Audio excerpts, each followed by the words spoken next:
ಸ್ನೇಹಿತರೆ, rocking star Yash ಅವರ ಅಭಿನಯದ ಬಹು ನಿರೀಕ್ಷಿತ ಸಿನಿಮಾ ಟಾಕ್ಸಿಕ್ ಈಗ ಬಿಡುಗಡೆ ಸ್ಟೇಜಲ್ಲಿದೆ.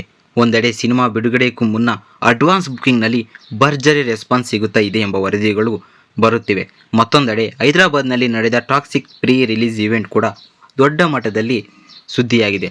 ಅದರಲ್ಲೂ ಯಶ್ ಅವರ ತೆಲುಗು ಸ್ಪೀಚ್, ಅಭಿಮಾನಿಗಳ ಕ್ರೇಜ್ ಮತ್ತು ಕಾರ್ಯಕ್ರಮದ ವೇಳೆ ನಡೆದ ಒಂದು ಅನಿರೀಕ್ಷಿತ ಘಟನೆ ಎಲ್ಲರ ಗಮನ ಸಮೇತ ಸೆಳೆದಿದೆ. ಯಶ್ ಅವರು ಫಸ್ಟಿಂದ ಲಾಸ್ಟ್ ಗಂಟ ತೆಲುಗುವಲ್ಲೇ ಮಾತಾಡಿದ್ದಾರೆ. ಅದಕ್ಕೆ ಅವರು ಪ್ರೇಕ್ಷಕರ ಕ್ರೇಜ್ ಮತ್ತಷ್ಟು ಹೆಚ್ಚಳವಾಗಿದೆ. ಹಾಗಾದರೆ ಟಾಕ್ಸಿಕ್ ಅಡ್ವಾನ್ಸ್ ಬುಕಿಂಗ್ನಲ್ಲಿ ಎಷ್ಟಾಗಿದೆ, ಹೈದರಾಬಾದ್ ಇವೆಂಟ್ನಲ್ಲಿ ನಿಜವಾಗೂ ಏನು ನಡೆಯಿತು, ಯಶಲ್ಲಿ ಏನು ಮಾತಾಡಿದ್ದರು, ಎಲ್ಲ ಈ ವಿಡಿಯೋದಲ್ಲಿ ನಾವು ಡಿಟೇಲಾಗಿ ನೋಡ್ಕೊತಾ ಹೋಗೋಣ. ಸ್ನೇಹಿತರೆ, ವಿಡಿಯೋ ಕೊನೆವರೆಗೂ ನೋಡಿ. ಮತ್ತು ನೀವು ಯಾರಾದರೂ ನಮ್ಮ ಚಾನಲ್ನ ಹೊಸ ನೋಡ್ತಾ ಇದ್ದರೆ ತಕ್ಷಣ ಸಬ್ಸ್ಕ್ರೈಬ್ ಮಾಡಿಕೊಳ್ಳಿ. ಸ್ನೇಹಿತರೆ, ಮೊದಲಿಗೆ ಟಾಕ್ಸಿಕ್ ಅಡ್ವಾನ್ಸ್ ಬುಕಿಂಗ್ ಬಗ್ಗೆ ಮಾತಾಡೋಣ. ಆಗಸ್ಟ್ 23, 2026 ವರದಿಗಳ ಪ್ರಕಾರ ಟಾಕ್ಸಿಕ್ ಸಿನಿಮಾದ ಭಾರತ ಅಡ್ವಾನ್ಸ್ ಬುಕಿಂಗ್ನಲ್ಲಿ 27 ಕೋಟಿಗೂ ಹೆಚ್ಚು ಗ್ರಾಸ್ ಗಳಿಸಿದ್ದು ಎಂದು ವರದಿಯಾಗಿದೆ. ಅಷ್ಟೇ ಅಲ್ಲ, 4.7 ಲಕ್ಷಕ್ಕೂ ಹೆಚ್ಚು ಟಿಕೆಟ್ಸ್ ಮಾರಾಟವಾಗಿವೆ ಎಂಬ ಮಾಹಿತಿಯೂ ವರದಿಯಾಗಿದೆ. ಇದು ಸಿನಿಮಾದ ಬಿಡುಗಡೆಯಾಗುವ ಮುನ್ನದ ಬುಕಿಂಗ್. ಆದರೆ ಬಿಡುಗಡೆಯಾಗುವ ಮುನ್ನವೇ ಲಕ್ಷಾಂತರ ಜನರು ಸಿನಿಮಾ ನೋಡಲು ಟಿಕೆಟ್ ಬುಕ್ ಮಾಡಿದ್ದಾರೆ ಎಂಬುದು ಗಮನಾರ್ಹವಾಗಿದೆ. ಸ್ನೇಹಿತರೆ, ವಿಶೇಷವಾಗಿ ಕನ್ನಡ ವಿಷನ್ಗೆ ಉತ್ತಮ ಬೇಡಿಕೆ ಕಂಡು ಬರುತ್ತಿದೆ ಎಂದು ವರದಿಗಳು ಸಮೇತ ತಿಳಿಸ್ತಾ ಇದ್ದಾವೆ. ಇನ್ನು ಬೆಂಗಳೂರಿನ ಬುಕಿಂಗ್ ಬಗ್ಗೆ ಬಂದಿದ್ದರೆ ರಿಪೋರ್ಟ್ಸ್ ಕೂಡ ಗಮನ ಸೆಳೀತಾ ಇದ್ದಾವೆ. ಬುಕಿಂಗ್ ಆರಂಭವಾಗುವ ಸಮಯದಲ್ಲೇ ಬೆಂಗಳೂರಿನಲ್ಲಿ ಗಂಟೆಗೆ 25,000ಕ್ಕೂ ಹೆಚ್ಚು ಟಿಕೆಟ್ ಮಾರಾಟವಾಗುತ್ತಿದ್ದು ಎಂದು ವರದಿಯಾಗ್ತಾನೆ ಇದ್ದಾವೆ. ಇದರಿಂದ ಟ್ಯಾಕ್ಸಿಗೆ ಬೆಂಗಳೂರಿನಲ್ಲಿ ಇರುವ ಕ್ರೇಜ್ ಎಷ್ಟಿದೆ ಅನ್ನೋದು ಅರ್ಥ ಮಾಡಿಕೊಳ್ಳಬೇಕು ನಾವು. ಮತ್ತು ಯಶ್ ಅವರು KGF ಸಿನಿಮಾದ ನಂತರ ಪ್ಯಾನ್ ಇಂಡಿಯಾ ಮಟ್ಟದಲ್ಲಿ ದೊಡ್ಡ ಫ್ಯಾನ್ ಫಾಲೋಯಿಂಗ್ ಸಿಕ್ಕಿದೆ. KGF ಚಾಪ್ಟರ್ 1 ಮತ್ತು KGF ಚಾಪ್ಟರ್ 2 ಅವರ ಕೆರಿಯರ್ನಲ್ಲಿ ದೊಡ್ಡ ಟರ್ನಿಂಗ್ ಪಾಯಿಂಟ್ ಆಯಿತು. ಆ ಸಿನಿಮಾಗಳ ನಂತರ ಯಶ್ ಅವರ ಮುಂದಿನ ಪ್ರಾಜೆಕ್ಟ್ ಯಾವುದು ಎಂಬ ಪ್ರಶ್ನೆ ಅಭಿಮಾನಿಗಳಲ್ಲಿತ್ತು. ಅದಾದ ನಂತರ ಟ್ಯಾಕ್ಸಿಕ್ ಘೋಷಣೆಯಾದಾಗಲೇ ಸಿನಿಮಾಗೆ ದೊಡ್ಡ ಮಟ್ಟದಲ್ಲಿ ಚರ್ಚೆ ಶುರುವಾಯಿತು. ಆಗ ರಿಲೀಸ್ ಹತ್ತಿರ ಬರುತ್ತಿದ್ದಂತೆ ಈ ಹೈಪ್ ಮತ್ತಷ್ಟು ಹೆಚ್ಚವಾಯಿತು. ಸ್ನೇಹಿತರೆ, ಇನ್ನು ಆಗಸ್ಟ್ 22ರಂದು ಹೈದರಾಬಾದ್ನ ಮಲ್ಲಾರೆಡ್ಡಿ ಯೂನಿವರ್ಸಿಟಿಯಲ್ಲಿ ಟಾಕ್ಸಿಕ್ ಪ್ರೀ ರಿಲೀಸ್ ಇವೆಂಟ್ ನಡೆಯಿತು. ಕಾರ್ಯಕ್ರಮಕ್ಕೆ ಯಶ್ ಅವರನ್ನು ನೋಡಲು ದೊಡ್ಡ ಸಂಖ್ಯೆಯಲ್ಲಿ ಅಭಿಮಾನಿಗಳು ಮತ್ತು ವಿದ್ಯಾರ್ಥಿಗಳು ಸೇರಿದ್ದರು. ಮತ್ತು ತೆಲುಗು ಆಡಿಯನ್ಸ್ ಮುಂದೆ ಟಾಕ್ಸಿಕ್ ಸಿನಿಮಾವನ್ನು ಪ್ರಮೋಟ್ ಮಾಡಲು ಈ ಇವೆಂಟ್ ಆಯೋಜಿಸಲಾಯಿತು. ಕಾರ್ಯಕ್ರಮ ಆರಂಭದಲ್ಲೇ ಯಶ್ ಅವರ ಎಂಟ್ರಿ ಮತ್ತು ಸ್ಪೀಚ್ ಬಗ್ಗೆ ಅಭಿಮಾನಿಗಳಲ್ಲಿ ಸಾಕಷ್ಟು ಎಕ್ಸೈಟ್ಮೆಂಟ್ ಮತ್ತು ಇತ್ತು. ಮತ್ತು ಮಲ್ಲಾರೆಡ್ಡಿ ಅವರು ಸಮೇತ ಹೇಳಿದರು, ಆ ಕ್ರೌಡ್ ನೋಡಿ ನನ್ನ ಕೈಗೆ ಬರೋಕ್ಕಾಗಲ್ಲ, ಫಸ್ಟ್ ಕ್ಯಾನ್ಸಲ್ ಅಂದ್ಬಿಟ್ರು. ಅದಾದಮೇಲೆ ಅವರೇ ಒಪ್ಕೊಂಡು ಆ ಕ್ರೌಡ್ನ ಕಂಟ್ರೋಲ್ ಮಾಡಿ ಬಂದಿದ್ದಾರೆ. ಆದರೆ ಈ ಕಾರ್ಯಕ್ರಮ ಪ್ರಮುಖ ಹೈಲೈಟ್ ಅಂದರೆ ಆಗಿದ್ದು ಯಶ್ ಅವರ ತೆಲುಗು ಸ್ಪೀಚ್. ಸ್ನೇಹಿತರೆ, ತೆಲುಗು ಆಡಿಯನ್ಸ್ ಮುಂದೆ ಯಶ್ ತಮ್ಮ ಮಾತುಗಳಲ್ಲಿ ತೆಲುಗು ಭಾಷೆಯಲ್ಲಿ ಮಾತನಾಡಿದ್ದು ಗಮನ ಸೆಳೆಯಿತು. ಅವರ ಸ್ಪೀಚ್ನಲ್ಲಿ ಸಿನಿಮಾದ ಬಗ್ಗೆ ಮಾತನಾಡುವ ಜೊತೆಗೆ ಯುವಕರಿಗೆ ಮೋಟಿವೇಶನ್ ಮೆಸೇಜ್ ಕೂಡ ನೀಡಿದರು. ಕನಸು ಕಾಣಬೇಕು, ತಮ್ಮ ಗುರಿಯ ಕಡೆಗೆ ಮುಂದೆ ಸಾಗಬೇಕು ಮತ್ತು ಫೇಲ್ಯೂರ್ಗೆ ಹೆದರಬಾರದು ಎಂಬ ರೀತಿಯ ಸಂದೇಶವನ್ನು ಅವರು ನೀಡಿದರು ಎಂದು ವರದಿಯಾಗಿದೆ.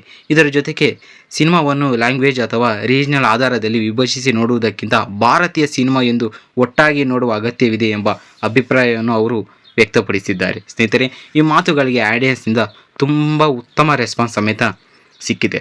ಆದರೆ ಯಶ್ ಮಾತನಾಡುತ್ತಿದ್ದ ಒಂದು ಸಮಯದಲ್ಲಿ ಕಾರ್ಯಕ್ರಮದಲ್ಲಿ ಒಂದು ಅನಿರೀಕ್ಷಿತ ಘಟನೆ ಸಮೇತ ನಡೆದೋಗ್ಬಿಡ್ತಿದೆ. ಕ್ರೌಡ್ನ ಒಂದು ಭಾಗದ ಬಳಿ ಇದ್ದ ಅದು ಸೌಂಡ್ ಸಿಸ್ಟಮ್ ಸ್ಪೀಕರ್ ಸ್ಟಾರ್ಟಪ್ನ ಒಂದು ಸ್ಟ್ರಕ್ಚರ್ ಕುಸಿದು ಎಂದು ಹಲವು ವರದಿಗಳು ತಿಳಿಸಿವೆ. ಅಂದರೆ ಜಾಸ್ತಿ ಜನ ಸೌಂಡ್ ಸಿಸ್ಟಮ್ ಮೇಲೆ ಹತ್ತೋದ್ರಿಂದ ಅದು ಬಿದ್ದೋಗಿದೆ. ಸ್ವಲ್ಪ ಸಣ್ಣ ಪುಟ್ಟ ಗಾಯವಾಗಿದೆ. ಘಟನೆ ನಡೆದ ನಂತರ ಕೆಲ ಕಾಲ ಕಾರ್ಯಕ್ರಮದಲ್ಲಿ ಗೊಂದಲ ವಾತಾವರಣ ನಿರ್ಮಾಣವಾಯಿತು. ಕೆಲವರು ಗಾಯಗೊಂಡಿರುವ ಬಗ್ಗೆ ವರದಿಗಳು ಬಂದವು. ಆದರೆ ಗಾಯಗೊಂಡಿರುವ ಸಂಖ್ಯೆಯ ಬಗ್ಗೆ ಮಾಧ್ಯಮ ವರದಿಗಳು ವ್ಯತ್ಯಾಸವಿದೆ. ಕೆಲವು ಆರಂಭಿಕ ರಿಪೋರ್ಟ್ನಲ್ಲಿ 2 ಗಾಯಗೊಂಡಿದ್ದಾರೆ ಎಂದು ಹೇಳಲಾಗಿದ್ದಾರೆ. ನಂತರ ರಿಪೋರ್ಟ್ನಲ್ಲಿ 4 ಗಾಯಗೊಂಡಿದ್ದಾರೆ ಎಂದು ತಿಳಿಸಲಾಗಿದೆ. ಹೀಗಾಗಿ ಆ ಘಟನೆ ನಡೆದ ತಕ್ಷಣ ಯಶ್ ಅವರು ಸ್ಪೀಚ್ ನಿಲ್ಲಿಸಾಕ್ತಾರೆ. ಘಟನೆ ಗಮನಕ್ಕೆ ಬಂದ ತಕ್ಷಣ ಯಶ್ ತಮ್ಮ ಸ್ಪೀಚ್ನನ್ನು ನಿಲ್ಲಿಸಿ ಪರಿಸ್ಥಿತಿ ಬಗ್ಗೆ ಗಮನ ಹರಿಸಿದರು ಎಂದು ವರದಿಯಾಗಿದೆ. ಅಲ್ಲಿಗೆ ಅವ್ರನ್ನ ಸೇಫ್ಟಿಯವ್ರನ್ನ ಅಲ್ಲಿಗೆ ಕಳಿಸ್ತಾರೆ. ಯಶ್ ಅವರು ಅವರು ಓಕೆ ಅಂತ ಆದಮೇಲೆ ಅವರು ಭಾಷಣ ಸ್ಟಾರ್ಟ್ ಮಾಡೋಕ್ಕಾಗೋದು. ಅಭಿಮಾನಿಗಳು ಮತ್ತು ವಿದ್ಯಾರ್ಥಿಗಳ ಸೇಫ್ಟಿಗೆ ಆದ್ಯತೆ ನೀಡಬೇಕು ಎಂದು ಅವರು ಸೂಚಿಸಿದರು.